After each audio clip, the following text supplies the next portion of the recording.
بإحسان إلى يوم الدين. أشهد أن لا إله إلا الله وحده لا شريك له، وأشهد أن محمدا عبده ورسوله صلوات الله وسلامه عليه. يا أيها الذين آمنوا اتقوا الله حق تقاته ولا تموتن إلا وأنتم مسلمون. أما بعد. Kaum muslimin muslimah yang dimuliakan Allah Subhanahu wa taala. Alhamdulillah, kembali kita memuji Allah Subhanahu wa taala atas berbagai macam nikmat dan karunia-Nya kepada kita semua. Kembali Allah memberi lagi kesempatan untuk menghirup udara segar di pagi yang berkah ini, untuk melanjutkan tugas utama kita, tugas yang begitu sangat mulia, yakni tugas ubudiyah, menyembah Allah Subhanahu wa taala semata.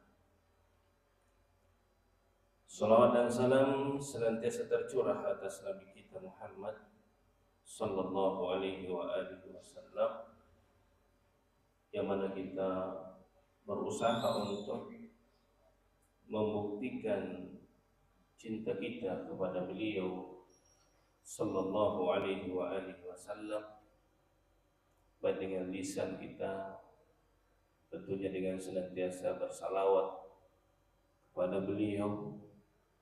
Kemudian kita mencintai beliau sallallahu alaihi wasallam melebihi daripada cinta kita kepada orang-orang yang kita cintai, sebagaimana sabda Nabi sallallahu alaihi wasallam, la yu'minu ahadukum hatta akuna ahabba ilaihi min walidihi wa waladihi wan nasi ajma'in.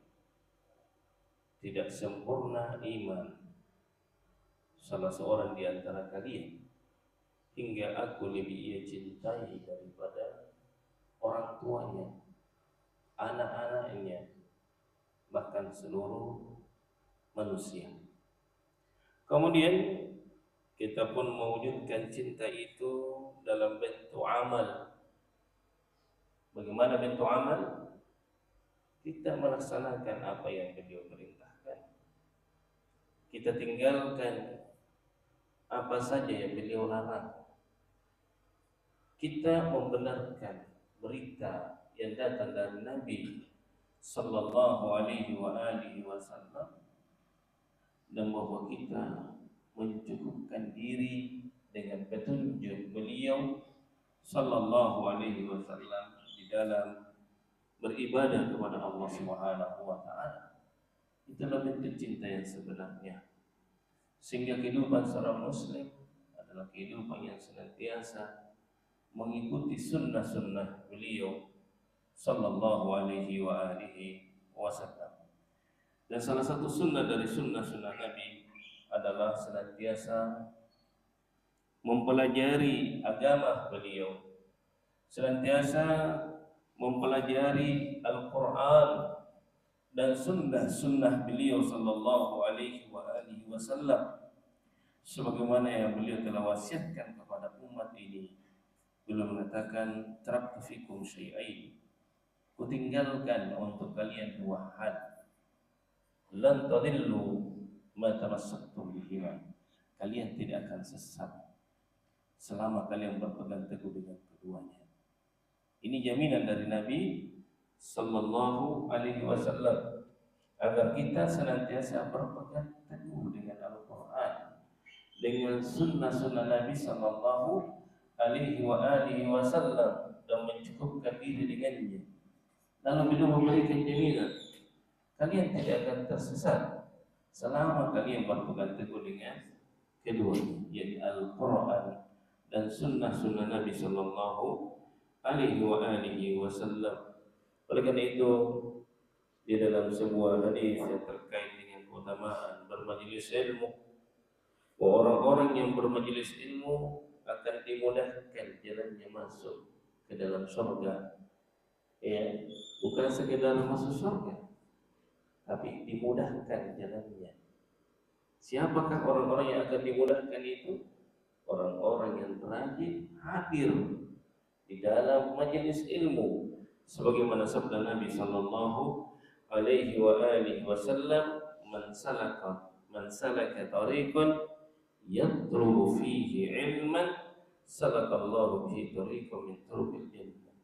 Dalam riwayat yang dikatakan sahhalallahu lahu tariqan ilal jannah, barang siapa yang menempuh satu jalan untuk menuntut ilmu, satu jalan dia tempuh, tujuannya, maksudnya untuk meraih ilmu, maka apa balasan dari Allah Subhanahu wa taala? Allah akan mudahkan jalannya, dimudahkan jalannya masuk ke dalam surga. Bukankah setiap kita, bukankah setiap muslim memang tujuan hidupnya adalah surga Allah? Karena di akhirat hanya ada dua tempat, ya, kalau bukan surga ya neraka. Dan semua ada jalannya. Jalan menuju surga ada, jalan menuju neraka juga ada. Nah, oleh karena itu setiap orang yang berjalan, setiap orang yang bercita-cita harus tahu jalan yang harus dia tempuh untuk meraih harapan dan cita-citanya. Bagi seorang yang ingin masuk surga, dia harus tahu jalannya masuk surga. Nabi sallallahu alaihi wasallam sudah tersebutkan, terangkan rahasianya bagi orang-orang yang mengharapkan surganya. Hadiri majelis ilmu, datangi majelis ilmu. Oleh karena itu jemaah sekalian yang saya hormati dan saya muliakan, untuk membersamai orang-orang yang menempuh jalan menuju surga ini dibutuhkan kesabaran. Jemaah sekalian, kita harus sabar. Allah Subhanahu wa taala berfirman kepada Nabi Muhammad sallallahu alaihi wasallam, wasbir nafsaka ma'al ladzina yad'una rabbahum bil ghadati wal ashi yuriduna wajha. Sabarkan dirimu wahai Muhammad bersama dengan orang-orang yang menyeru Tuhannya di pagi dan sore hari, yang mereka inginkan hanyalah wajah Allah Subhanahu wa taala. Sebagai mufassir ahli tafsir menjelaskan makna ayat ini, jadi sabarkan dirimu di dalam majelis ilmu, hadiri majelis ilmu. Saking utamanya majelis ilmu ini jemaah sekalian yang saya hormati dan saya muliakan, para malaikat pun hadir sebagai makhluk yang paling mulia, makhluk yang tidak pernah bermaksiat kepada Allah. Saking senangnya mereka dengan majelis ilmu, mereka menghadirinya. Bahkan dalam pelajaran disebutkan bahwa ada malaikat yang tugas khususnya berkeliling dunia mencari tempat-tempat di mana di sana agama dibicarakan, agama Allah dipelajari, hingga ketika mereka menjumpai majelis itu, oh di sana ada orang belajar agama, di sana ada orang mengkaji Al-Quran, oh di sana ada orang yang berusaha untuk mempelajari sunnah-sunnah Rasulullah sallallahu alaihi wasallam, maka para malaikat yang menjumpai menemukan tempat-tempat itu, mereka pun memanggil kawan-kawan di sini. Inilah tempat yang kita cari. Subhanallah, jemaah sekalian, saya hormati dan saya muliakan. Maka secara tidak langsung orang yang berada dalam majelis ilmu berarti dia sedang duduk-duduk bersama dengan para malaikat, sekalipun mereka tidak menyaksikannya. Bagaimana tidak? Mereka berada di tempat yang paling utama, yakni masjid. Mereka sedang membicarakan kalam terbaik Al-Quran. Mereka telah sedang membicarakan petunjuk yang terbaik, petunjuk Rasulullah sallallahu alaihi wasallam. Maka wajar kalau kemudian makhluk-makhluk yang mulia ini, ya, makhluk-makhluk yang utama ini menghadiri majelis ilmu. Maka wajarlah jika kemudian orang-orang yang gemar bermajelis ilmu diangkat derajatnya oleh Allah Subhanahu wa taala di dunia dan di akhirat. Allah yang langsung yang angkat di mas kalian. Ya, bukan siapa-siapa yang angkat. Allah sebagai pemilik langit dan bumi yang langsung mengumumkan bahwa pengangkatan derajat bagi orang-orang yang selalu mempelajari agama Allah Subhanahu wa taala. Allah pun berfirman, "Yarfa'illahu alladziina aamanu minkum walladziina utul 'ilma darajat." Allah mengangkat derajat orang-orang yang beriman di antara kalian dan orang-orang yang berilmu beberapa derajat. Sebagian mufassir mengatakan derajat yang disebutkan di sini antara satu derajat dengan derajat berikutnya sejauh perjalanan 500 tahun perjalanan. Ya, betapa tingginya kedudukan orang-orang yang berilmu. Si A beribadah kepada Allah, tapi di atas kebiasaan saja. Si B beribadah kepada Allah di atas dasar ilmu. Alangkah jauhnya perbedaan antara si A dengan si B, antara langit dan bumi. Subhanallah. Maka di sini ya mas kalian dituntut kita untuk terus menerus ya mempelajari agama Allah Subhanahu wa taala sehingga apa? Ibadah-ibadah yang kita lakukan itu semakin tinggi nilainya. Sama-sama emas, tapi ada emas yang lebih mahal. Bahkan ada emas murahan, emas Jakarta. Maaf kalau ada orang Jakarta di sini ya. Tapi walaupun begitu masih mending ya ada emas Jakarta, belum ada emas Makassar ya, belum ada. Subhanallah jauh sekalian, sampai semua orang Jawa jadi emas gitu ya. Subhanallah. Jauh sekalian saya hormati dan saya muliakan. Ya, tapi namanya emas Jakarta walaupun emas tapi murah ya emas Jakarta itu ya. Nah, maka di sini ya sekalian saya hormati dan saya muliakan, kalau mau ibadah terangkat derajatnya, bertambah kualitasnya, pelajari itu ibadah yang kita laksanakan. Misal sholat, mau supaya sholat bernilai tinggi, punya nilai lebih, pelajari bagaimana tata cara sholat yang benar sesuai dengan sunnah Nabi Shallallahu Alaihi Wasallam. Mau puasa lebih tinggi nilainya di sisi Allah, pelajari bagaimana sholat yang sesuai dengan petunjuk Allah dan Rasulnya Shallallahu Alaihi Wasallam. Mau surah Al-Fatihah lebih hebat pahalanya lagi saat kita membacanya, pelajari apa dan bagaimana kandungan surah Al-Fatihah. Kan begitu. Insyaallah taala di pagi yang berkah ini kita akan membahas surah yang utama ini, yakni surah Al-Fatihah.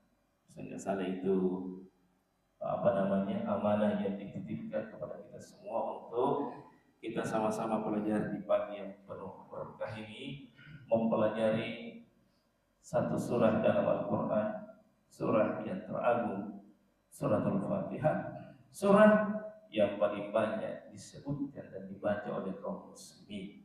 Ya sekalian, surah Al-Fatihah semuanya mempelajari Al-Quran adalah satu kemuliaan. Sekedar membaca saja satu huruf dia mas sekalian, bukan satu kata ya. Satu huruf dari Al-Quran kita baca itu punya nilai. Iya kan? Itu kan kalau kata, kalau kita ya nanti kita bisa paham punya nilai kalau berbentuk kata. Kalau Quran ya mas sekalian, huruf per huruf punya nilai, punya pahala. Membacanya ya, belum lagi kalau ya berusaha memahami apa artinya ini, apa maknanya ini aja. Lebih lagi kalau diamalkan, lebih hebat lagi kalau diajarkan. Oleh karena itu Rasulullah Shallallahu Alaihi Wasallam bersabda, "Khairukum man ta'allama al-Quran wa 'allama." Sebaik-baiknya kalian adalah orang yang belajar Quran dan mengajarkannya. Rasulullah Shallallahu Alaihi Wasallam bersabda, "Man qara'a harfan min kitabillah falahu bihi hasanah." Barang siapa membaca satu huruf dari Al-Quran, baginya satu kebaikan. Satu huruf. Man qara'a harfan, siapa saja membaca satu huruf dari Al-Quran, falahu bihi hasanah, baginya satu kebaikan. Wal hasanah bi asyri amsalihha, dan satu kebaikan ini Allah lipat gandakan menjadi 10 kebaikan. Luar biasa. Sampai-sampai Nabi Shallallahu Alaihi Wasallam mengatakan, "Wala aqulu alif lam mim harfun." Dan saya tidak mengatakan bahwa alif lam mim itu satu huruf, walakin alifun harf, wa lamun harf, wa mimun harf. Alif satu huruf, lam satu huruf dan mim satu huruf. Artinya apa Bapak Ibu? Kalau kita baca alif lam mim, berapa pahalanya Pak Andi? Halo Pak Andi, berapa pahalanya itu Pak Andi? Kalau Pak Andi baca alif lam mim, tiga apa? 30 Pak Andi. Kali 10 tuh? Tidak pernah terima. 3 kali 10 Pak Andi. 30, subhanallah. Adakah kira-kira bacaan yang semisal ini? Tapi saya menegur diri saya nasihati diri saya dan kita semua. Kayaknya kita lebih banyak buka Quran atau buka HP hari ini. Mana yang lebih banyak kita baca Pak? Al-Quran atau HP? Kayaknya lebih banyak buka HP kita ya. Allah musta'an. Kan tadi saya bangun yang pertama saya pegang HP. Saya telepon Pak Darwis, dalam kita sama-sama subuh ya, di pengajian dulu. Ya mas sekalian, saya hormati dan saya muliakan. Dan di antara keutamaan suratul Fatihah ini, ya mas sekalian, Al-Fatihah ini banyak sekali namanya. Banyak sekali namanya, sampai-sampai ulama sebutkan Al-Fatihah memiliki 30 nama. Wih, banyak. Itu salah satu keutamaan itu Pak. Salah satu keutamaan surah Al-Fatihah memiliki banyak nama. Ya, memiliki banyak nama. Kalau ada orang banyak namanya, banyak gelarnya, berarti punya keutamaan. Misalnya siapa? Dia bisa sebagai bapak, sebagai suami. Bagaimana kalau tambah lagi dia pimpinan proyek? Bagaimana kalau dia gubernur? Itu semua gelar-gelar. Semakin banyak ininya seperti semakin banyak utamanya ini orang. Nah, Al-Fatihah ini sekalian sampai 30-an, ya, nama-namanya. Maka menunjukkan keutamaan daripada surah Al-Fatihah tersebut. Salah satu di antaranya adalah bahwasanya Allah Subhanahu wa taala mengawali Al-Qur'an dengan surah Al-Fatihah. Diletakkan di awal mushaf Al-Fatihah. Makanya kita lihat apa artinya Al-Fatihah? Pembukaan. Ya, pembukaan. Sampai-sampai juga dia sekalian sahabat dan saya muliakan, salat kita diawali setelah takbiratul ihram, bacaan yang kita baca surah Al-Fatihah. Di mana salatnya orang yang salat tidak sah kalau tidak dibaca surah Al-Fatihah. Nabi sallallahu alaihi wasallam bersabda, "La salata liman lam yaqra bi Fatihatil Kitab." Tidak sah salat. Tidak ada salat bagi orang yang tidak membaca suratul Fatihah. Ini ya Mas sekalian, tidak ada salat bagi orang yang tidak membaca suratul Fatihah. Nah, berarti Al-Fatihah ini betul-betul menjadi hal yang penting bagi orang yang salat. Sampai-sampai Allah Subhanahu wa taala mengatakan dalam hadis qudsi, "Qasamtus shalat nisfain." Aku telah membagi salat menjadi 2 bagian. Yang surah Al-Fatihah. Maka Al-Fatihah ini jemaah sekalian itu penting untuk diperhatikan. Karena Allah katakan saya bagi menjadi 2 bagian. Sebagiannya untuk Allah, separuhnya untuk hamba. Oleh karena itu ketika misalnya orang yang salat membaca Alhamdulillahirabbil alamin, ini bagiannya siapa? Bagiannya Allah. Itu harus dimengerti oleh orang yang baca surah Al-Fatihah. Ini termasuk ilmu yang besar yang harus dipahami oleh orang yang salat. Harus dia tahu ini bagiannya siapa? Bacaan ini bagiannya siapa? Ya. Alhamdulillahirabbil alamin, segala puji bagi Allah Rabb semesta alam. Ini Allah punya hak. Bagiannya Allah. Pujian untuk Allah. Ar-Rahmanir Rahim, yang Maha Pemurah lagi Maha Penyayang. Ini juga Allah punya bagian. Ini sudah 2 ayat. Allah punya bagian. Ya, yang Maha Pemurah lagi Maha Penyayang. Maliki Yaumiddin, yang menguasai hari pembalasan. Ini juga Allah punya bagian. Bagiannya Allah disebut. Enggak boleh ada makhluk masuk di situ. Kemudian mana lagi kan 7 ayatnya? 7 ayatnya. Terus yang mana yang setengah lagi? Iyyaka na'budu. Hanya kepadamu kami menyembah. Ini haknya Allah. Ini bagi kita yang baca surah Al-Fatihah harus paham ini. Termasuk orang yang masuk dalam sholat, hadirkan betul hati ini kalau baca Al-Fatihah. Jangan kita baca Al-Fatihah, pikiran kita di pasar. Ya, tidak begitu kan? Kita baca Al-Fatihah, tapi pikiran kita tidak di surah Al-Fatihah. Lisannya jadi Al-Fatihah, pikirannya tidak connect, hatinya tidak connect. Nah, ini memberi pengaruh pada ibadah kita jemaah sekalian. Pantas sholat kita ini, ya kualitasnya begitu saja.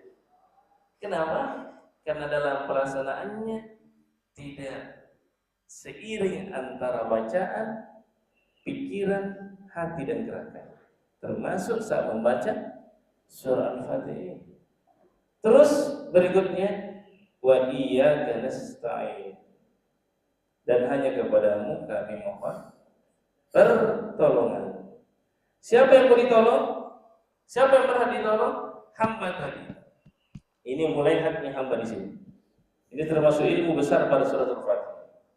Wa iyyaka nasta'in, mulai di sini haknya hamba. Bahwa siapa saja yang mengenal hak-hak Allah, mengenal nama-nama dan sifat-sifatnya, lalu mewujudkannya dalam bentuk ibadah hanya kepada Allah, iyyaka na'budu, ini sama dengan la ilaha illallah, maka si hamba ini layak mendapatkan pertolongan, layak ditolong sama Allah. Wa iyyaka nasta'in. Lalu kemudian kita pun dibimbing oleh Allah untuk meminta sebaik-baik permintaan. Kan banyak kebutuhan hamba, Pak? Banyak kebutuhan ke Bapak Ibu? Banyak sekali. Mungkin bapak-bapak saya juga kalau dikasih kertas, tolong tulis daftar kebutuhan. Oh banyak. Apalagi kalau ditambah daftar keinginan, oh lebih banyak lagi keinginannya. Iya kan?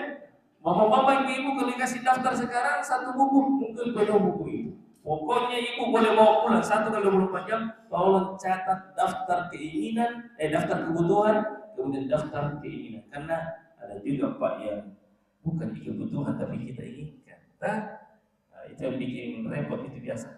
Terlalu banyak diinginkan padahal tidak dibutuhkan. Sekiranya pun itu, dan di antara fasilitas surga Bapak Ibu, di antara fasilitasnya surga Pak, Allah berikan apa yang kita inginkan, bukan sekedar apa yang kita butuhkan. Apa yang kita inginkan Allah kasih. Apa yang kita minta dan apa yang kita inginkan. Tentu sangat banyak keinginan kalau kita mau daftar. Tapi ketahui ya Mas sekalian, Allah sebagai pemilik pengatur segala sesuatu yang paling mengerti tentang hamba, Dia ajari kita sebaik-baik permintaan, sebaik-baik yang kita inginkan, sebesar-besar hal yang paling kita butuhkan. Apa itu? Apa yang kita baca Pak? Setelah membaca iyyaka na'budu wa iyyaka nasta'in, kita pun meminta ihdinas siratal mustaqim, tunjukilah kami jalan yang lurus. Hidayah itulah sebaik-baik pemberian dari Allah. Tidak ada di atasnya. Kalau ada orang diberi harta sebanyak langit dan bumi, kemudian ada orang yang diberikan hidayah, maka yang paling Allah cintai adalah orang yang diberi hidayah. Sebagaimana disebutkan dalam sebuah hadis, Allah memberikan dunia kepada orang yang Allah cintai dan kepada orang yang Allah tidak cintai. Dia wajib. Ada orang yang Allah cintai dikasih harta? Ada. Nabi Sulaiman. Tapi ada juga orang yang Allah benci dikasih harta, seperti kamu. Ya kan? Ada orang yang Allah cintai dikasih kekuasaan. Ada. Contohnya Nabi Yusuf. Ya kan? Tapi ada juga orang yang Allah kasih kekuasaan dan Allah benci, seperti Fir'aun. Berarti bukan di persoalan kalau orang dikasih kekayaan, dikasih jabatan pasti terpilih, belum tentu. Iya kan? Bukan juga kehinaan kalau orang tidak diberikan harta. Ada di antara nabi yang bisa dikatakan belum enggak ada hartanya, tidak ada jabatannya, mana seperti siapa? Nabi Isa misalnya, alaihi salatu wassalam. Ada, pokoknya jemaah sekalian, tidak ada hubungannya kemuliaan dengan dunia, dengan harta, dengan jabatan, nggak ada hubungannya. Tapi mulai terhubung kemuliaan atau tidak mulianya seseorang terkait dengan hidayah. Siapa yang diberi hidayah, itu orang yang mulia. Walaupun dia budak asalnya. Sebut saja seperti siapa? Bilal bin Rabah. Ya kan itu kan budak itu asal Bilal. Nah, ada orang yang tidak beriman kepada Allah, justru Allah hinakan. Sebut saja Abu Jahal. Sampai disebut Abu Jahal, bapaknya kebodohan. Ya kan? Itu yang sampai kepada kita. Allah hinakan dia. Ya sekarang sama tidak sebenarnya. Itu kalau orang tidak menerima hidayah, ya Allah hinakan dia di hati-hati manusia. Contohnya apa? Adakah orang yang kasih anaknya nama Fir'aun? Ada? Belum pernah saya lihat ada orang kasih namanya nama Fir'aun. Biar orang kafir. Ya kan? Nggak ada tahu? Atau misalnya dia ikut aliran setan misalnya, tapi belum ada saya lihat orang kasih nama anaknya iblis. Ya kan? Ini menunjukkan bahwa fitrah manusia menolak ini nama. Fitrahnya manusia walaupun dia orang kafir tidak nak kasih nama anaknya Fir'aun, enggak ada. Allah Ustaz, itu contoh bahwa Allah hinakan Fir'aun. Subhanallah. Bila dia seorang budak katanya warna kulitnya hitam, rambutnya keribol dan seterusnya, itu apa? Ya kan? Subhanallah. Tapi tidak ada seorang muslim pun kecuali dia kenal nama ini, Bilal. Dan ada kecintaan kepada Bilal. Bahkan di kampung-kampung orang yang tukang azan disebut apa? Bilal. Bilal. Itu bagaimana Allah masukkan ke dalam hati kaum muslimin kecintaan kepada Bilal. Itu karena apa? Hidayah. Ini kalau kita bicara hidayah, makanya Nabi SAW berdoa agar kita apa? Diajari kita doa hidayah. Di antara doanya adalah Allahumma inni as'alukal huda wat tuqa wal afafa wal ghina. Bapak-bapak, ibu-ibu harus selalu baca ini doa minta hidayah. Ya, hidayah jemaah sekalian. Dan hidayah itu ketika kita hadir ihdinas siratal mustaqim, tunjukilah kami jalan yang lurus. Ingat, hidayah itu ada berapa? Hidayah itu ada 3. Yang pertama, hidayah apa pertama? Hidayatul bayan. Hidayatul bayan, hidayah penjelasan. Jadi ingat ini, sadari ki, pahami ki, hadirkan dalam hati kita. Sampai baca ihdinas siratal mustaqim, tunjukilah kami jalan yang lurus. Ya, maka dimaksud di sini 3 hidayah. Hidayah pertama, hidayatul bayan. Yang mana yang dimaksud hidayatul bayan? Al-Quran. Al-Quran itu hidayatul bayan. Allah berfirman, "Syahrul Ramadan alladzi unzila fihi al-Qur'an hudan lin-nas." Dan Al-Quran juga katakan, "Dzalikal kitabu la raiba fihi hudan lil-muttaqin." Maka Al-Quran itu adalah petunjuk ke jalan yang lurus. Berarti apa? Orang yang membaca ihdinas siratal mustaqim harus mempelajari Quran. Enggak boleh tidak. Orang yang membaca ihdinas siratal mustaqim berarti dia harus bersahabat dengan Quran. Harus dekat dengan Quran. Harus rajin baca Quran. Kalau ada orang minta hidayah ihdinas siratal mustaqim tapi dia tidak mempelajari yang mana itu hidayah, berarti tidak jujur dia dalam meminta. Sama misalnya, ya Allah, beri saya rezeki, ya Allah, nampaknya berapa kali ya kan? Tidur saja kerja, malas kerja, minta rezeki. Ini tidak jujur orang minta rezeki. Mesti dia tempuh jalannya untuk, kalau orang minta rezeki dia harus tempuh jalannya untuk dapat rezeki. Kalau minta dia hidayah, dia harus tahu jalannya untuk bisa mendapatkan hidayah. Kalau tidak, maka ini hanya angan-angan saja mas. Seperti disebutkan dalam sebuah syair, dikatakan tarjun najata wa lam tasluk masalikaha, innas safinata la tajri 'ala al-yabas. Kamu mengharapkan keselamatan tapi kamu tidak tempuh jalan. Ketahuilah bahwa perahu itu tidak berlayar di daratan. Yang namanya kapal itu di laut berlayar, perahu ya, bukan di jalan perintis. Iya kan, jemaah sekalian. Tapi di laut itu kapal di situ berlayar. Sama, orang minta hidayah, tapi tidak dekat dengan Quran. Gimana bisa dapat hidayah? Nah, Quran itu hidayah, jemaah sekalian. Itu yang pertama. Yang kedua, hidayah yang kedua adalah hidayah taufik. Hidayah untuk bisa menjalankan hidayah. Karena di dalam Al-Quran ada petunjuk, ada perintah untuk menjalankan perintah, ada perintah untuk meninggalkan dosa, dan itu butuh taufik untuk bisa menjalankannya. Contoh salat subuh. Salat subuh itu Pak, hukumnya apa? Sunnah kan? Atau wajib? Kan ada 5 hukum itu. Hukumnya sunnah atau wajib Pak ini? Datang salat subuh. Wajib Pak. Salat berjamaah bagi laki-laki itu wajib Pak. Di antaranya adalah firman Allah di petunjuk Quran ini. Kita kembali ke Quran. Allah mengatakan apa? Warka'u ma'ar raki'in. Rukuklah kamu bersama dengan orang-orang yang rukuk. Itu Allah tidak bilang rukuklah kamu sendirian. Tapi warka'u ma'ar raki'in. Rukuk kalian bersama dengan orang-orang yang rukuk. Berarti berjamaah aja sekali. Semua tidak sama.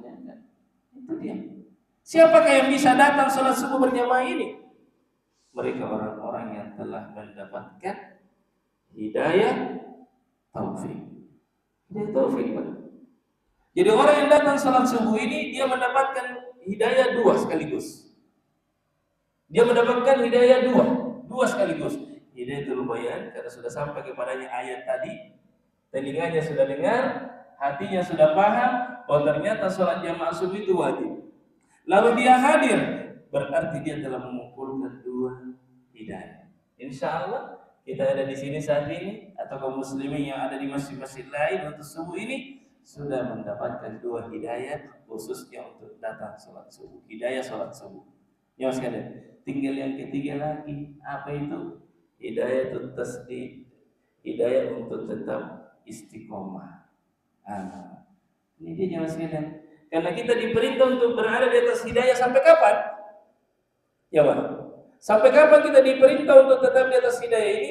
Sampai mati. Bukan sampai tua. Ada sebagian orang tua, anak, dia mengaji dah. Dia tapi dia tidak mengaji. Aduh, dia bilang kau mak tua mirama.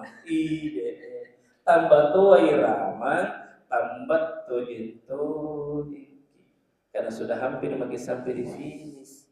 Itu kalau orang adakan lomba Pak, itu piala bagi siapa? Orang yang sampai di finish. Orang kalau sudah mendekati finish, gimana? Bagaimana caranya Pak? Caranya lomba. Kalau orang lomba lari, nah tambah pelan-pelannya atau tambah gaspol? Gaspol. Berarti kalau kita sudah mulai berumur 60 ke atas Pak, gaspol. Jangan bilang tunggu sudah dekat tua makin ini ya. Justru karena tua makin dekat kematian, kesempatan untuk mengumpulkan bekal semakin sempit. Justru kita harus semakin aktif, harus semakin ditingkatkan. Setidaknya ditingkatkan kualitasnya. Kualitas dan kuantitas insyaallah taala. Yang sekalian saya hormati dan sampaikan. Dan di sisi lain hidayah itu pada 4. Ini kita karena membahas suratul Fatih, sebenarnya mau bahas suratul Fatih nggak bisa, tidak cukup satu kali dulu. Ini kita hanya secara globalnya dulu ya, karena ini selalu kita baca maka kita pahami. Di sisi lain hidayah itu ada 4 disebutkan Ibnu Qayyim al-Jauziyah. Yang pertama itu tadi hidayatul bayan, hidayatul taufik. Yang ketiga ada hidayah ketiga, hidayah menuju surga. Yang di akhirat Pak ada hidayah. Orang beriman, orang beramal saleh, orang-orang bertakwa akan dibimbing, diarahkan dan terarahkan menuju surga. Hingga ketika mereka sudah berada di surga, mereka mengucapkan begini. Sebutkan dalam Quran, Alhamdulillahilladzi hadana lihada Segala puji bagi Allah yang telah memberi kami hidayah ke tempat ini, ke syurga ini. Dan terakhir lagi yang buruk, hidayahnya orang-orang kafir menuju neraka. Na'udzubillahi min dzalik. Ya Mas sekalian, saya hormati dan saya muliakan. Kemudian kita lihat selanjutnya. Hidayah tidaklah cukup hingga kita mengetahui lawan dari hidayah. Ya Pak ya? Kita sudah kenal hidayah ini. Ternyata kita juga harus tahu lawannya. Supaya kita semakin paham tentang hidayah, harus tahu lawannya hidayah. Supaya kita paham warna putih, harus juga kenal warna hitam. Kan gitu ya? Artinya untuk dijauhi, bukan untuk dicoba. Ya kan? Untuk dijauhi. Seperti dikatakan oleh seorang sahabat, araftu syarra lisyarr. Ku kenali keburukan bukan untuk keburukan, walakin ditawakkihi. Tapi agar saya bisa menghindarinya. Siapa yang tidak tahu ini keburukan, boleh jadi sudah masuk dalam keadaan dia tidak tahu bahwa itu adalah keburukan.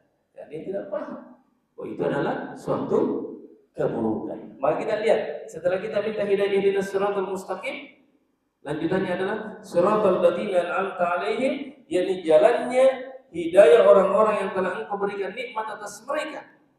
Nah, siapa itu mereka sebagai di sini?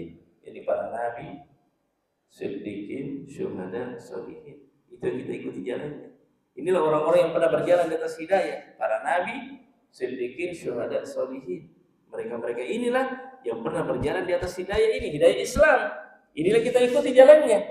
Kemudian lanjutannya, ghairil maghdubi alaihim waladdallin. Bukan jalannya orang-orang yang engkau murkai, bukan pula jalannya orang-orang yang sesat. Kalau begitu kita harus tahu siapa ini orang yang dimurkai ini. Kan Allah bilang bukan jalannya orang yang dimurkai. Berarti kita harus tahu siapa orang yang dimurkai kan. Nanti kita ikuti jalannya orang yang dimurkai karena kita tidak tahu siapa orang yang dimurkai.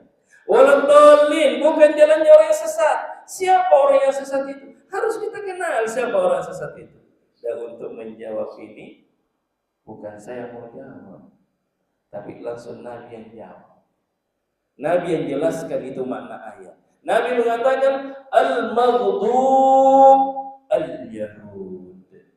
Orang yang Allah murkai adalah orang Yahudi. Nabi bilang waladdallin, bukan jalannya orang yang sesat, kata Nabi, ad-dallun an-nasara, orang-orang Nasara. Hati-hati dengan jalannya dua orang ini. Ya sekalian. Dan Allah sudah ingatkan, walan tarda 'anka al-yahud walan nasara hatta tattabi'a millatahum. Tidak akan pernah ridho orang Yahudi dan Nasara itu hingga kalian mengikuti agamanya mereka. Ya kan? Yang sekarang sama tidak sama. Maka jalannya Yahudi, jalannya Nasara. Yang terpenting bagi kita lagi adalah mengenali sifat dan karakter mereka. Itu yang paling pokok lagi. Mungkin ada orang tidak masuk agama Yahudi dan kita tahu Yahudi Pak bukanlah komunitas yang mengajak orang masuk ke agama Yahudi. Makanya tidak ada itu penyebaran agama Yahudi Pak. Karena mereka menganggap bahwa Yahudi, agama Yahudi ini agama berkelas Pak. Tidak ada yang boleh masuk kecuali mereka. Dan mereka memandang bahwa selain Yahudi itu adalah babi-babi, kera-kera saja, boleh dibunuh, dibantai, diambil hartanya, dan itu dianggap perang suci. Makanya pembunuhan yang mereka lakukan di Palestina Pak, mereka anggap sebagai perang suci, bukan kezaliman menurut mereka. Ya sekali, hormati dan sabar. Maka mereka anggap sebagai bentuk pembebasan dan bentuk perang suci menurut mereka. Padahal membantai. Ya sekali, hormati dan sabar. Kita harus paham karakteristik Yahudi. Demikian pula Nasara, mungkin ada orang yang tidak masuk agama Kristen, tapi memiliki sifat dan karakter Nasara. Nah, di sini kita sebutkan di antara. Adapun karakter Yahudi Pak adalah tahu kebenaran tapi membenci kebenaran. Itu Yahudi Pak. Saya ulangi, mengenal kebenaran, dia tahu ini benar, ini salah, tapi bersamaan dengan itu dia menyembunyikan kebenaran, memusuhinya dan tidak mengawalkannya. Nasallallahu alaihi wasallam. Sebutkan dalam Quran, mereka itu mengenal Muhammad seperti mereka mengenali anak-anak mereka. Bagaimana tidak Pak? Kalau di dalam kitab Taurat perjanjian lama, di dalam kitab Injil sebagai perjanjian baru, Jadi sebagian orang juga salah dibilang perjanjian lama itu asli, perjanjian baru yang tidak asli, salah paham. Yang dimaksud perjanjian lama itu Taurat, yang dimaksud perjanjian baru itu Injil. Tapi kedua kitab ini sudah diselawiki oleh mereka. Kenapa? Karena ada yang mereka ingin cari dalam agama, kekuasaan, jabatan, posisi, dunia. Sehingga apa mereka lakukan? Diubah-ubah itu kisah. Termasuk pengabaran tentang Nabi Muhammad Sallallahu Alaihi Wasallam, mereka ubah, mereka hilangkan. Bukankah Allah menyebutkan dalam Quran, wa qala Isa bin Maryam ya bani Israil inni Rasulullah ilaikum, ini Rasulullah ilaikum. Bagaimana? Wa qala Isa bin Maryam ya bani Israil inni Rasulullah ilaikum musaddiqan lima baina yadayya minat Taurat wa mubasysyiran bi rasulin min ba'di ismuhu Ahmad, dan memberikan kabar gembira kepada kalian bahwa akan datang nabi setelahku yang bernama Ahmad, nama lain daripada Muhammad sallallahu alaihi wasallam. Sudah dikabarkan oleh para nabi dan rasul, ya, sudah dikabarkan oleh mereka, tapi mereka ubah. Jemaah sekalian, lalu kemudian balik mereka membenci kebenaran. Jemaah sekalian, sama tidak sama, hati-hati. Jangan sampai kita termasuk orang yang membenci kebenaran dalam keadaan kita tahu. Jangan sampai kita termasuk orang yang kenal kebenaran tapi kita tidak mau mengamalkannya. Kemudian Nasara. Bagaimana pula orang-orang Nasara ini yang disifatkan oleh Nabi dengan kesesatan? Atau Allah katakan mereka sesat, lalu Nabi jelaskan bahwa sesat itu adalah Nasara. Ternyata Nasara, kata para ulama, mereka rajin beramal tapi tidak sesuai dengan sunnah, tidak sesuai dengan petunjuk Nabi mereka. Hati-hati dengan sifat ini. Rajin beramal, rajin beribadah, tapi tidak punya dalil. Gak ada dasar hukum. Mana ayatnya Pak? Gak tahu ya. Mana hadisnya Pak? Saya cuma lihat orang. Saya ikut juga ini Pak. Subhanallah. Saya pernah, ini contoh. Saya pernah tinggal di satu tempat atau pernah berada di satu tempat. Kebiasaan di berbagai masjid di wilayah itu, di hari Jumat, kalau selesai sholat Jumat Pak, berdiri semua lagi orang. Sholat lagi. Heranku. Saya tanya-tanya orang, sholat apa itu Pak? Berjamaah. Ternyata sholat duhur. Oh, sholat duhur. Sholat Jumat dan sholat duhur. Jadi suatu hari saya bertanya kepada salah seorang imam, Pak Imam, bolehkah saya bertanya? Tapi waktu itu saya sudah akrab, nggak langsung lah. Saya apa itu? Saya bilang saya ini pendatang baru di sini. Umurku juga masih terhitung muda. Ya, apalagi waktu itu tahun 2007. Ya, waktu itu sekitar 2007-2008. Tentunya dari segi ilmu juga ilmu saya sedikit Pak, dibandingkan Pak Imam yang lebih tua, tentu lebih banyak pengalaman, lebih banyak ilmunya. Nah itu saya bilang, apa itu nak? Saya bilang, saya bukan bertanya. Di sini saya lihat orang kalau hari Jumat, kalau sudah sholat Jumat, sholat dua lagi. Nah, saya mohon maaf Pak Imam, saya belum ikut. Tapi mau gak juga ikut? Tapi ajari dulu. Saya bilang begitu. Ajari dulu, ada ke ayatnya. Harus kau begitu papalan kalau tidak bisa langsung dibilang orang salah kau gitu. Ya, adakah ayatnya Pak Imam? Adakah Nabi pernah melakukan itu? Kalau iya saya juga ikut. Kalau itu ya saya mau tanya. Nabi begitu. Tidak tahu juga.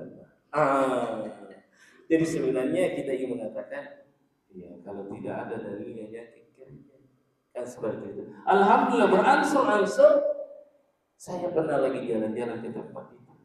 Tidak ada orang berjamaah. Artinya sudah mulai paham, mengerti. Ya, bahkan anak-anak mereka, cucu-cucu mereka sudah disekolahkan di pesantren, dan alhamdulillah di situ sudah ada pesantren sekarang. Karena anak mereka yang keluar belajar, ada yang belajar ke Makassar, ada yang belajar bahkan ke Jawa, maka ada yang belajar sampai ke luar negeri, dan sekarang mereka sudah pulang bikin pesantren. Walillahilhamd. Artinya apa Pak? Banyak di antara kaum muslimin ini melakukan satu aktivitas ibadah yang kadang belum tahu apa dasarnya. Jadi waktu itu saya bilang begini, atau bagaimana Pak Imam kalau saya bantu carikan dalilnya? Kan dia tanya, aku bantu. Akhirnya saya betul-betul cari-cari Pak. Oh ternyata mereka sebut sebagai i'adah. Saya temukan bukunya namanya 40 masalah agama yang ditulis oleh salah seorang yang ditokohkan oleh mereka Ki Haji Syarifudin Abbas namanya itu. Kuda apa itu buku? Oh ada di pembahasan i'adah, mengulang. Kenapa mereka mengulang? Ternyata satu alasan pertama adalah bahwa sholat Jumat dianggap tidak sah jika satu tidak cukup 40 orang. Ternyata betul ada hadisnya, cuma hadisnya lemah. Tidak boleh bersandar dengan hadis yang lemah. Iya betul. Yang kedua, tidak sah Jumat kecuali di masjid jamiah. Karena di sini masjidnya, misalnya di Sudian sekitar, ada di sini masjid yang paling besar Pak? Adakah? Masjid Jami. Ya masjid Jami kalau kota Makassar cuma 2 ya. Al-Markas Al-Islami dan Masjid Raya. Nah, menurut mazhab Syafi'i memang ya sholat Jumat itu mestinya di Masjid Jami. Masjid Jami. Tapi ini pun dianggap pendapat yang lemah. Kenapa? Karena di zamannya Umar bin Khattab radhiyallahu an pelaksanaan Jumat dilakukan oleh beliau di masjid yang berbeda karena jumlah kaum muslimin semakin banyak. Tidak ada di masjid sekarang yang bisa menampung semua. Coba kalau semua warga muslim Makassar pergi di Masjid Raya, kira-kira namuat tidak? Tidak namuat. Biar sebesar karya masjid tidak namuat. Berarti kalau demikian tidak berlaku ini namanya masjid. Tapi jangan juga biar 10 jamaahnya itu masih kecil sekali. Diadakan juga sholat Jumat bahkan hari raya. Karena takut celengannya diambil sama orang, ini juga sama. Ya mas sekalian, ya kan? Masa adakan sholat Id di masjid yang jamaahnya 20 orang, ya namanya masjid. Sholat itu Pak sebaik mungkin di lapangan terbuka yang jumlah banyak orang di situ. Ya mas sekalian, semakin semuliakan. Jadi ternyata ini sandarannya lemah. Sehingga apa? Pelaksanaan Jumat yang dilaksanakan di masjid yang berbeda itu sah, sehingga tidak boleh diulang dengan istilah i'adah. Lagi pula jemaah sekalian, kalau dianggap tidak sah, kalau tidak biasa, ya nggak usah kerjakan mestinya. Ya kan, langsung saja sholat zuhur seperti musafir. Musafir kan boleh tidak sholat Jumat. Yang ini contoh saja kasus Pak. Dan ini berlaku untuk semua ibadah. Berlaku untuk semua ibadah.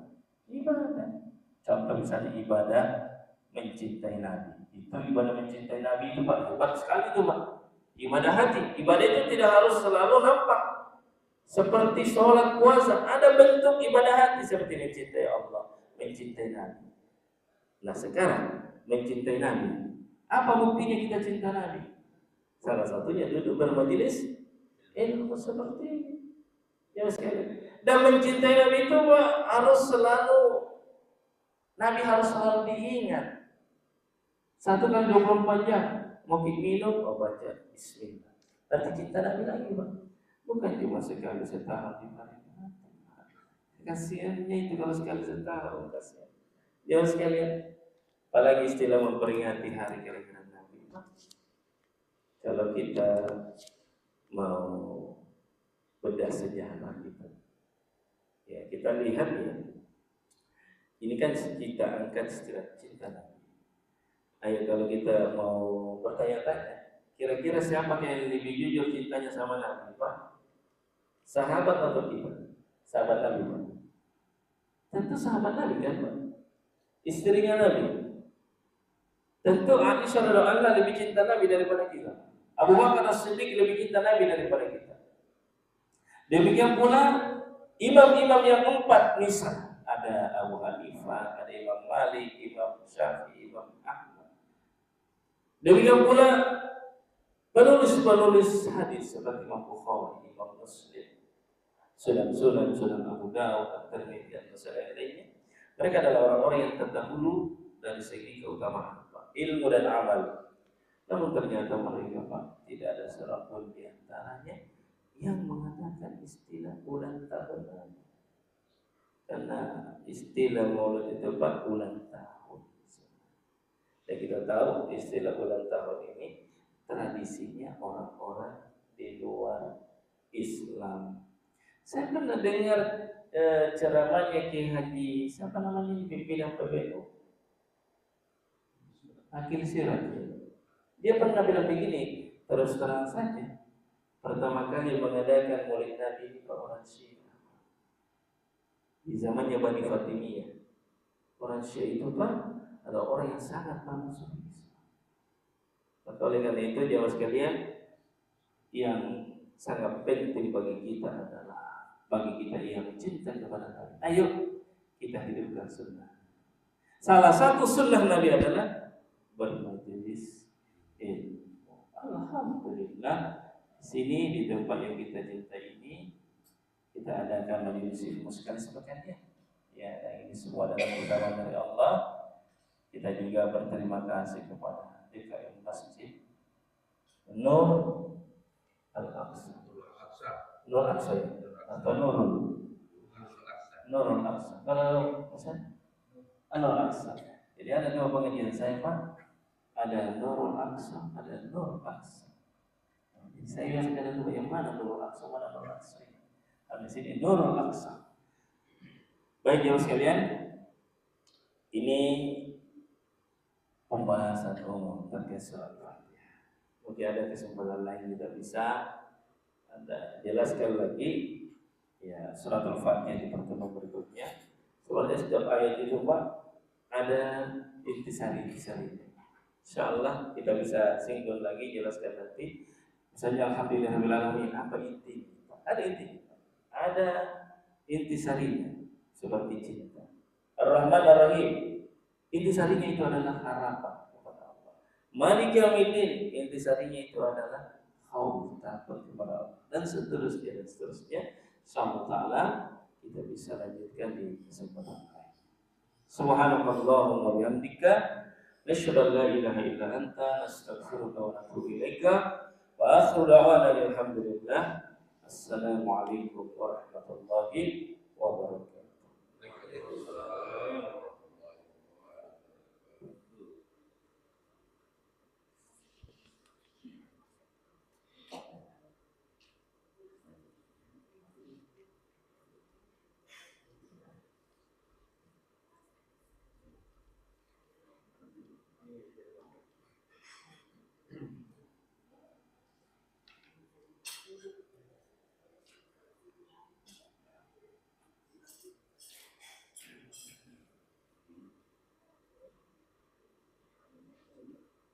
Oh iya, makasih.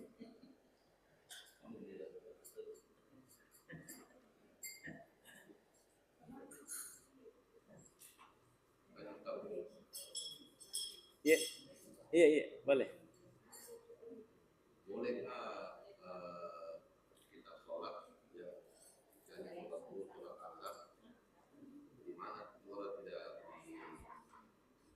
berubah. Kita membaca Al-Fatihah bersurah-surah hanya dalam hati.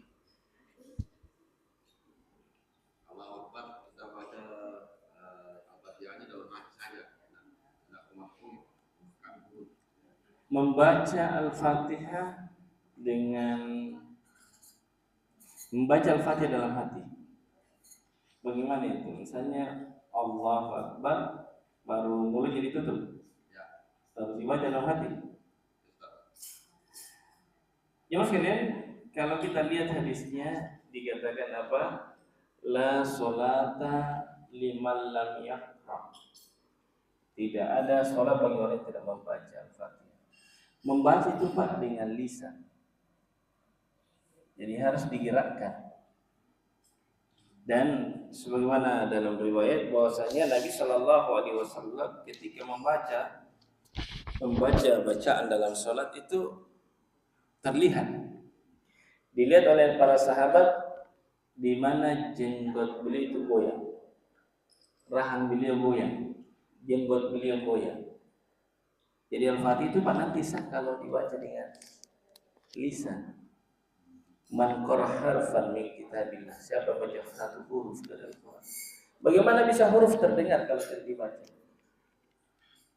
Ingat ya? Huruf itu kan suara. Misalnya A, ya kan? Ba, ta. Coba dalam hati baca. Ya, ada suara. Bagaimana bisa dibedakan? A, ba kalau tidak ada suara. Maka itu harus dibaca. Walaupun tentunya saat membacanya jangan juga seperti sebagian orang nagang besar lah. Nagang bukan akhirnya, jangan juga. Cukup dia baca sendiri ya. Lisannya goyah. Jadi tetap harus dilafazkan. Tidak cukup dengan hati. Wallahu a'lam bishawab.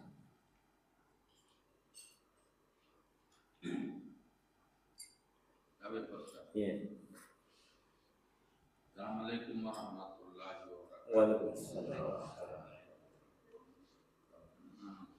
Terima kasih Pak Ustaz bisa mengisi ceramah dalam majelis ilmu. Jadi rupanya menurut Pak penjelasan tadi bahwa bermajelis ilmu ini sangat penting dan kebaikannya sangat banyak. Tadi dijelaskan bahwa ada 30 kalau tidak salah namanya suratul Fatihah, dan mungkin ada setiap nama ada maknanya. Mohon penjelasan Pak Ustaz tadi, belum disebutkan tadi 30 nama suratul Fatihah. Iya. Terima kasih. Itu kita harus buka buku-buku tafsir untuk mengetahui semua itu. Biasanya para ulama secara 30, tapi tidak disebutkan semua. Untuk bisa ketahui semua, kita harus buka buku-buku tafsir yang ada. Tapi bisa kita sebut di antaranya, misalnya ada namanya Sab'ul Masani, kemudian Fatihatul Kitab, kemudian Al-Quran Al-Azim, kemudian Al-Azaz, kemudian As-Salat, kemudian Al-Hamdu, kemudian As-Sifat, Ar-Ruqyah, dan Asasul Quran. Di semua Ar-Ruqyah, dan ada kisah ketika sekelompok sahabat singgah di satu kampung. Lalu kemudian kebiasaan orang Arab, tradisi orang Arab, Pak, tamu bisa minta makan. Ya. Dan itu menjadi tradisi dalam Islam juga, Pak. Hak tamu itu 3 malam. Hak tamu itu 3 malam diberi makan. Hari keempat tuan rumah bisa bilang pulang.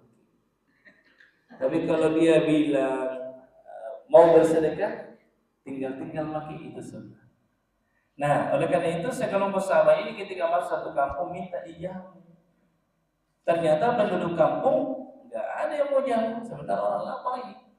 Ya sudah keluar dari kampung itu, belum jauh berjalan, ternyata ada yang ada yang susul mereka. Lalu bertanya, adakah di antara kalian yang pandai meruqyah? Karena kepala kampungnya kami tersengat binatang, bisa berbisa. Akhirnya ada sahabat mengatakan, iya ada, tapi kami minta upah. Karena kami minta dijamu, kalian tidak kasih jamuan. Sekarang kalian minta tolong, boleh, tapi ada syaratnya. Kami minta upah. Nah iya, siap. Yang penting kalian siap obati kami punya kepala kampung. Maka diruqyahlah ini kepala desa ini, kepala sukunya ini, diruqyahlah dengan apa? Surah Al-Fatihah. Setelah dibacakan ruqyah, sembuh. Seperti orang yang lepas dari ikatan. Sudah dikasih hadiah 1 kawanan kambing. Banyak sekali kalau dikasih kambing. Anggaplah kalau 30 ekor. 1 ekor 2 juta. 2 kali 3 60 juta Pak dia dapat. Subhanallah, diboyong pulang. Nah, tapi sahabat ini takut. Jangan sampai kita lakukan ini keliru. Maka mereka bawa ini kambing-kambingnya, tapi mereka belum bagi. Dia bilang, tunggu dulu, kita bertanya dulu sama Nabi. Saya sampai dari kota Medina, ditanyalah pertanyaan ini, persoalan ini. Lalu Nabi kata, dari mana kalian tahu bahwa Al-Fatihah itu rupiah, ya kan? Sudah makanya kata kasihkan juga di atas, kasih juga bagian, kan? Yang boleh. Dari sinilah kemudian sebagian ahli mufassir memberi nama, di antara nama dari suratul Fatihah adalah Ar-Ruqyah, yang pinjam.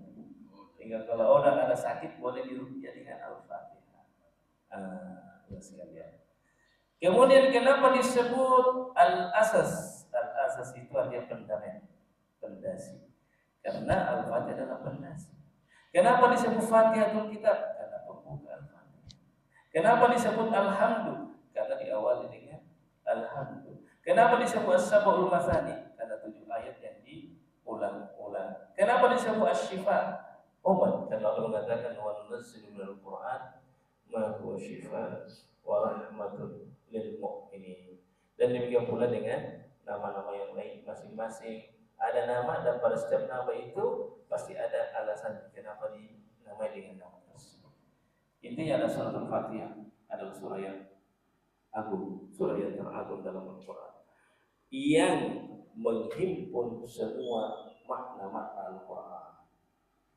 Sebagian jelaskan Al-Qayyim, semua isi, semua kitab yang pernah turun itu intisarinya ada di dalam Al-Quran. Al-Quran intisarinya ada pada surah-surah pendek. Dan pada surah pendek ini kembalinya ke suratul Fatihah. Maka disebut Ummul Kitab, induknya Quran. Dan suratul Fatihah ini intinya ada pada satu ayat. Yang mana itu? Iyyaka na'budu wa iyyaka nasta'in. Dengan kata lain, Al-Quran adalah la ilaha illallah. Intinya seperti itu. Berarti inti daripada seluruh kitab suci yang pernah turun adalah la ilaha illallah. Beda lagi Pak kalau orang-orang sufi Pak. Intinya katanya Al-Fatihah bismillah. Dan intinya bismillah di ba, dan intinya ban di titik. Padahal tidak dikasih titik di zaman Nabi itu Pak, Quran kasihan. Tidak ada titiknya, tidak ada syakalnya, tidak ada barisnya di zaman Nabi Pak. Nah, nanti di belakang-belakang setelah Islam tersebar, meluas, jamaah sekalian hormat dan semuanya, banyak orang tidak paham Quran. Maka dimulai dikasih titik, dikasih baris, dikasih syakal, dhamma, sukun dan seterusnya. Dulu di zaman Nabi ketika ditulis Quran enggak pakai titik, enggak pakai baris. Hanya dan mereka bisa baca karena sudah bahasanya mereka. Wallahu a'lam bishawab.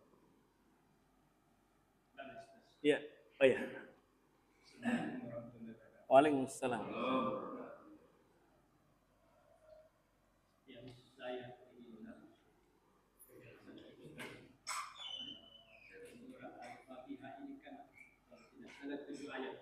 Tujuh ayat.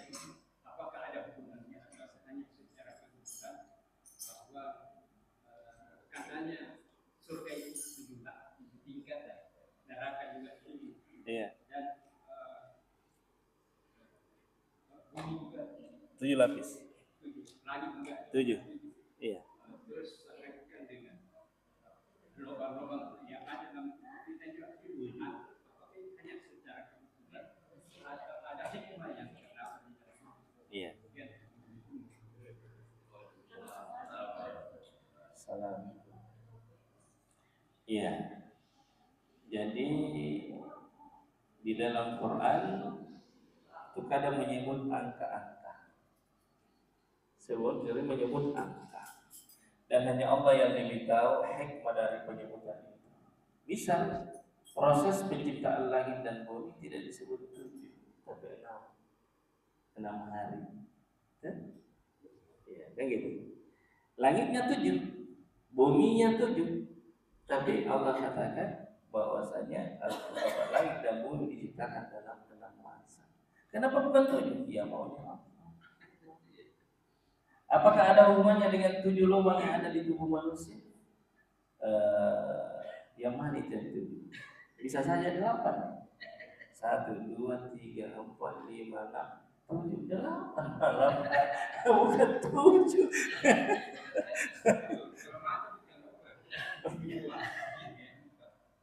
Di bawah 2. Ini 2 mata. Tapi bisa saja orang bilang loba karena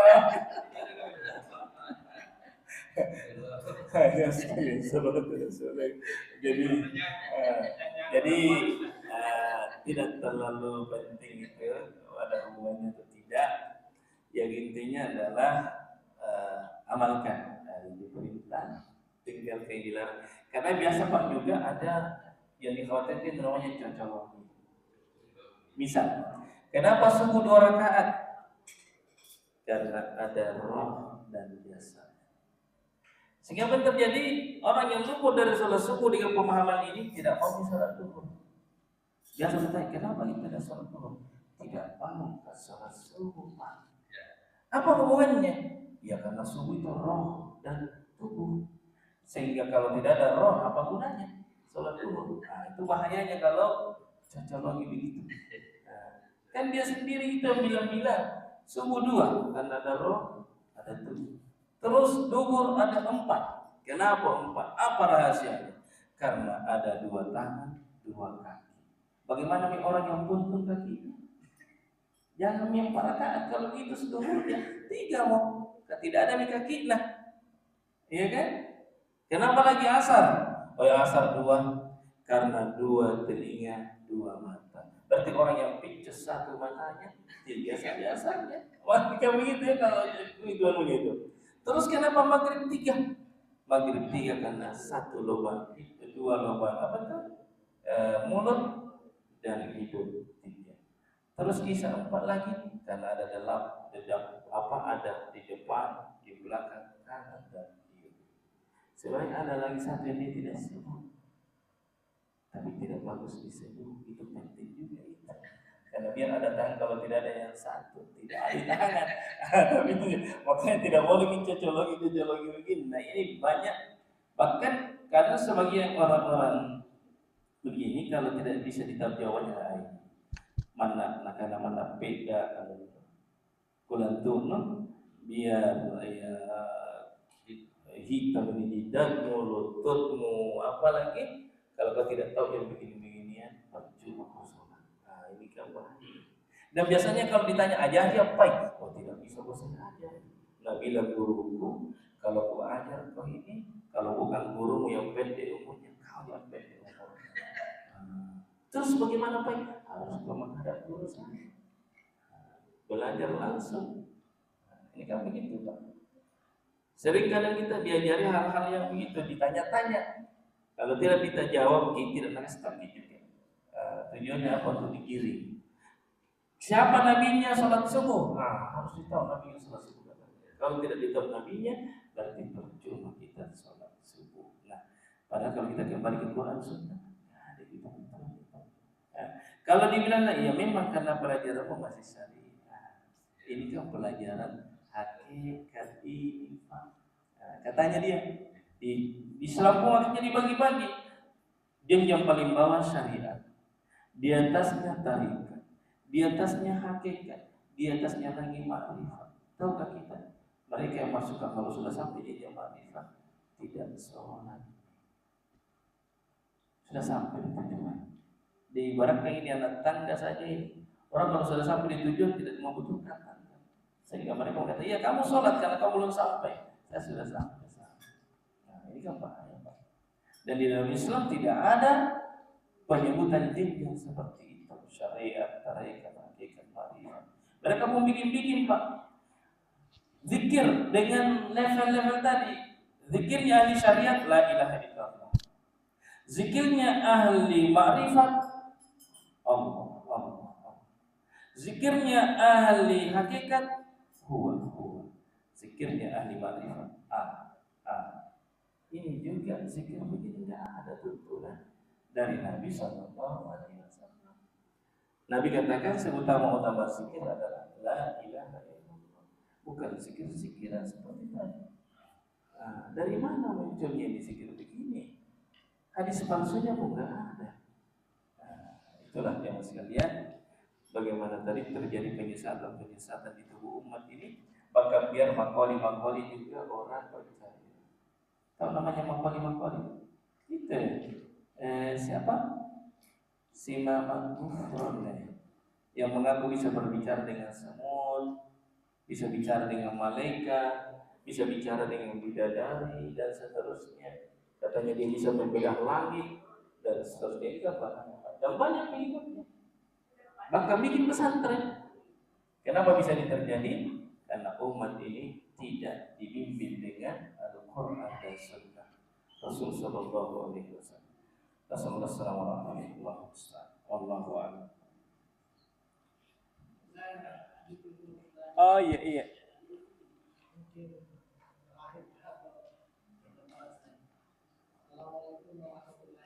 Waalaikumsalam.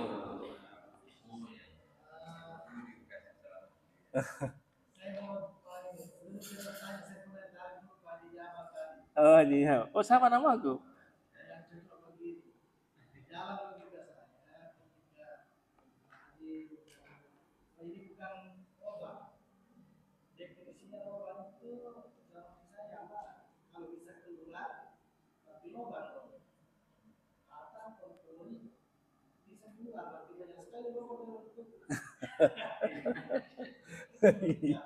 Yang belum aja bertanya saja.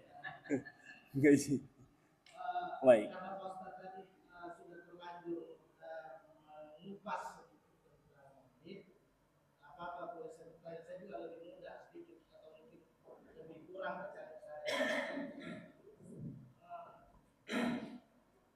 Kalau melihat dari dulu sejarah semula, maka kita kan rayanya sampai diliburkan. Dia raya Oscar akan sebungkus atau itu baru ini bisa memberikan pengertian.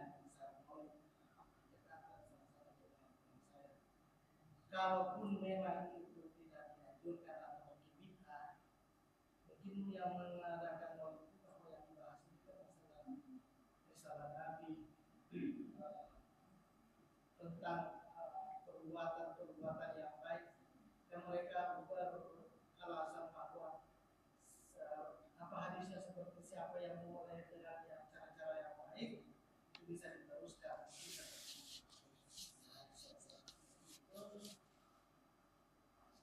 Sebagai orang yang wafat jarang melakukan bahas ikuti melakukan maulid yang salah. Tetapi kalau yang isinya ceramahnya tentang Nabi, tentang masa-masa hidup Nabi, masa-masa susahnya Nabi, kemudian ketika dia akan dan seterusnya dia akan jadi nabi, apa salahnya? Jadi saya lihat ini para ulama yang mempermasalahkan itu bukan dilihat dari ceramahnya, tapi dilihat daripada bingkainya. Maksud saya wadahnya itu, istilah maulid itu. Karena kalau kita lihat dari sisi sejarah, Islam ini kan awalnya muncul dari mana? Kan dari kota Mekah kan, berlanjut di kota Madinah. Sejak adanya Islam di kota Mekah dan Madinah sampai saat ini itu enggak ada maulid. Kapan mulainya? Setelah tersebar Islam ke berbagai negeri, sampai di Mesir, sampai di Maroko, ke berbagai belahan negeri yang lain. Sampai akhirnya apa? Disebutkanlah oleh ahli tarikh bahwa mulai munculnya itu di Mesir. Ingat yang Islam masuk ke negeri kita ini bukan langsung dari Arab. Kalau kita buka peta sejarahnya kan, di Mesir ini siapa waktu itu? Ada satu mazhab namanya mazhab Batiniyah dari orang yang mengklaim diri sebagai keturunan Fatimah. Ya, mengklaim dia klaim dirinya sebagai keturunan Fatimah. Yang oleh ahli nasab ternyata ditelusuri mereka Yahudi dari Bani Ubaidillah al-Qadhi namanya. Justru dia adalah orang Yahudi yang pernah mazhab Batiniyah ini pernah menyerang Ka'bah sampai kiswahnya itu terbakar. Jadi mazhab Batiniyah itu Pak yang mereka hanya fokus pada ibadah batin saja.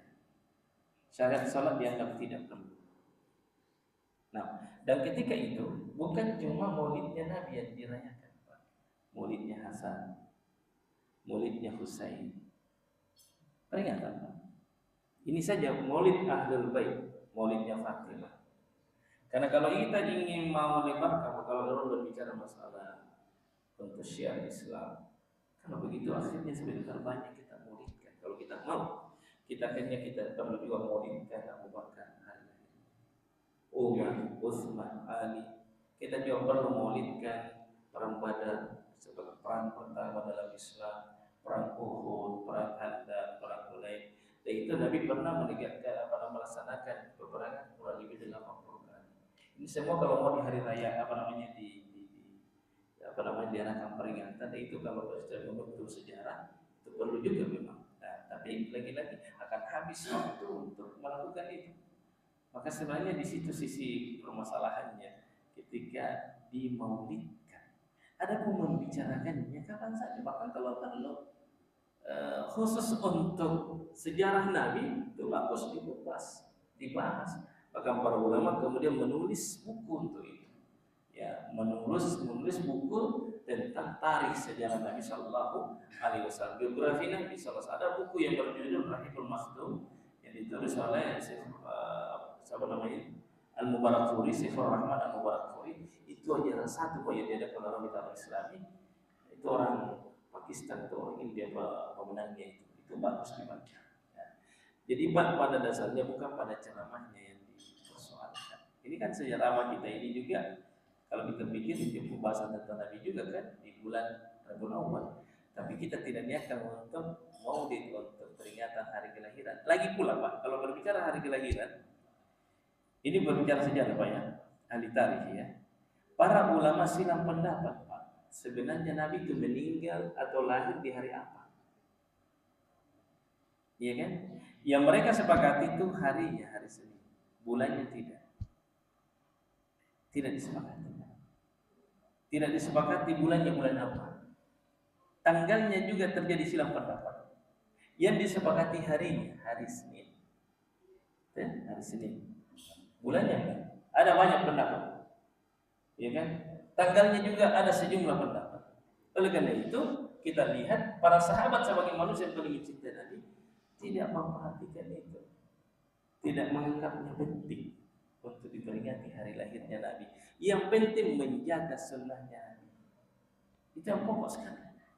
Itu sangat penting bagaimana sunnah-sunnah Nabi ini, peninggalan-peninggalannya Nabi ini dijaga, dilestarikan terus.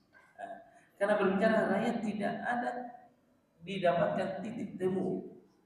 Tanggalnya berapa, bulan apa, hari Seninnya iya. Nah, kemudian kita lihat sebagian orang teman-teman yang melaksanakan maulid ini kadang sudah keluar bulannya. Kadang hari Ahad, kadang hari ini, bukan hari Senin. Yang kalau mereka mau disiplin, lakukanlah sesuai dengan jadwal. Misalnya hari Senin tanggal 12 Rabiul Awal. Yang biasa lewat masuk di bulan lain masih dilaksanakan. Nah, kemudian itu tadi kalau belajar dari sejarahnya Pak, bukan cuma satu yang dilakukan maulid. Karena ini memang asalnya di orang Syiah Pak, akhirnya dimaulidkan Hasan. Maulid itu Hasan dari Hasan. Maulidnya Husain satu paket itu Pak. Maulid Nabi, Maulid Hasan, Maulid Husain, Maulid Fatimah. Maulidnya juga Ali. Nah, ini kalau kita buka sejarahnya. Jadi ada yang mengatakan bahwa yang pertama kali melaksanakan maulid adalah Salahuddin Al-Ayyubi, ini keliru. Ini kurang tepat. Karena justru belakangan munculnya Salahuddin. Ini yang disebut dulu nih orang Syiah. Makanya karena Akil Siraj itu termasuk juga orang yang mungkin paham sejarah, sehingga dia ungkapkan itu. Dia bilang jangan kalian saya orang Syiah, tapi terus terang saja. Yang pertama kali melaksanakan maulid itu orang Syiah, bukan dari kalangan Ahlus Sunnah. Lalu kemudian orang-orang mengikutinya. Ya karena kebanyakan yang masuk di Indonesia ini belajar dari Mesir, dari Gujarat yang masuk bukan asalnya langsung dari Mekah Madinah, sehingga ya, itu yang sampai ke kita. Adapun di tempat munculnya maulid, di tempat munculnya justru kelahiran Nabi Mekah Madinah, justru nggak ada orang-orang bisa melaksanakan. Kita ini yang sibuk-sibuk, mereka justru tidak melakukannya. Ya, kalau kita mau mengatakan siapa yang lebih paham Islam, orang Mekah Medina atau orang di mana? Ini kan tidak begitu. Masa kita mengaku lebih hebat daripada penduduk Mekah, penduduk Medina? Di situ justru lahirnya Nabi, matinya di situ. Kok mereka tidak laksanakan? Jadi persoalan berikutnya adalah muncul syubhat bahwa kalau tidak melaksanakan maulid berarti tidak cinta Nabi. Nah, itu lebih repot lagi. Ya, lebih repot lagi kalau ada masjid tidak melaksanakan maulid berarti dekat masjid tidak cinta Nabi. Ya, kan? Berarti tidak cinta Nabi itu Abdurrahman As-Sudais karena tidak maulid. Misalnya ya, wallahu a'lam. Itu saja masuk bagi tambahan. Wallahu a'lam.